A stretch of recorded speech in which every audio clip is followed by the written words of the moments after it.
Ready for dictation? Start. NASA के चंद्र अभियान में आ रही बाधा से न केवल वैज्ञानिकों की व्यग्रता बढ़ रही है, बल्कि आधुनिक विज्ञान को लेकर सवाल भी उठने लगे हैं।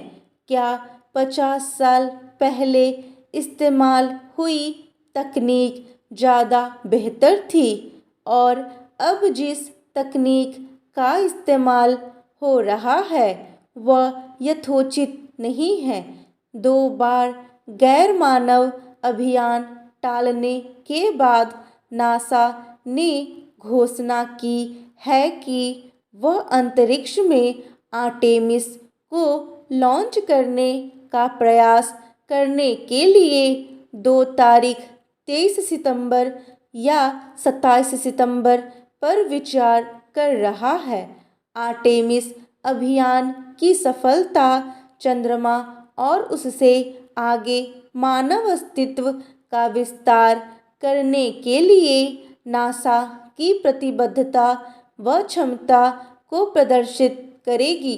नासा को अपना मिशन मून यानी आर्टेमिस 1 दोबारा टालना पड़ा था, क्योंकि दोबारा फ्यूल लीक की समस्या वैज्ञानिकों के सामने आ गई। कहने की ज़रूरत नहीं कि आर्टेमिस अभियान के जरिए वैज्ञानिक 50 साल बाद फिर से इंसानों को चांद पर भेजने की तैयारी कर रहे हैं। 2025 में मानव को फिर चांद पर भेजने की योजना है, पर उससे पहले मानव रहित यान का चांद पर जाना व लौटना जरूरी है। आखिर अगली लॉन्चिंग के लिए इंतजार क्यों करना पड़ रहा है?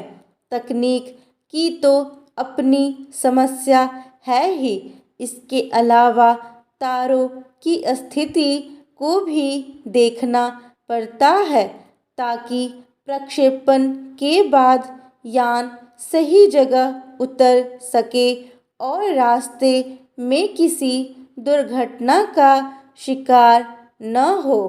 अंतरिक्ष में भेजे जाने वाले किसी भी यान का उड़ान पथ धरती और चंद्रमा दोनों के गुरुत्वाकर्षण पर भी निर्भर करता है। समायोजन ठीक होना चाहिए, तभी यान को टकराने से बचाया जा सकता है।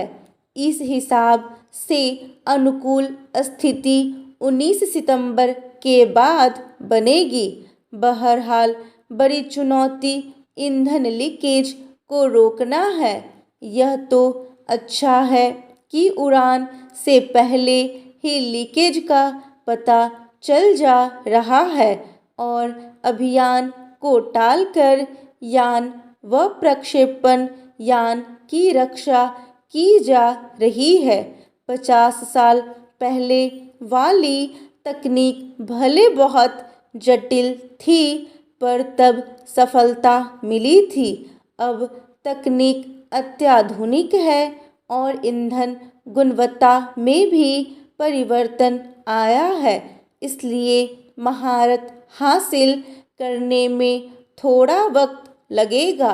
वैज्ञानिक मान रहे हैं कि नासा ही नहीं, तमाम वैज्ञानिक बिरादरी को धैर्य रखना होगा। अमेरिका के अलावा चीन भी अंतरिक्ष मिशन में दिलो जान से लगा है और उसकी हालिया सफलताएं आकर्षित कर रही हैं। चीन अभी नासा से पीछे है, पर गौर करने की बात है कि 2019 में चीन चंद्रमा के सबसे दूर क्षेत्र में एक अंतरिक्ष यान को सुरक्षित रूप से उतारने वाला पहला देश बन गया था। भारत के चंद्रयान 2 को अगर सफलता मिली होती तो भारत भी होड़ में आगे रहता। गौरतलब है कि चंद्रयान-1 अभियान साल 2008 में सफल रहा था। उस यान के जरिए चांद की परिक्रमा करते हुए भारत ने चांद पर पानी के ठोस साक्ष्य हासिल किए थे। हमारे अभियान चंद्रयान-2 से बहुत उम्मीदें थीं, लेकिन अंत समय में यह चांद के करीब पहुंचकर क्रैश लैंडिंग का शिकार हुआ। बताया जाता है कि चंद्रयान-1 और चंद्रयान-2 के बीच तकनीकी परिवर्तन किया गया था। हमें यह ध्यान रखना होगा कि ऐसे अभियान बहुत महंगे होते हैं और इनकी सफलता पर सबकी निगाह होती है।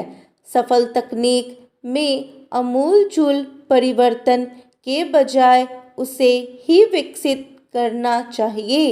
आज के समय में वैज्ञानिकों के बीच प्रतिस्पर्धा से भी ज़्यादा जरूरी है एक दूसरे से सीखना, तभी अंतरिक्ष विज्ञान में जल्दी सफलता मिलेगी और उसका लाभ सभी तक पहुँचेगा।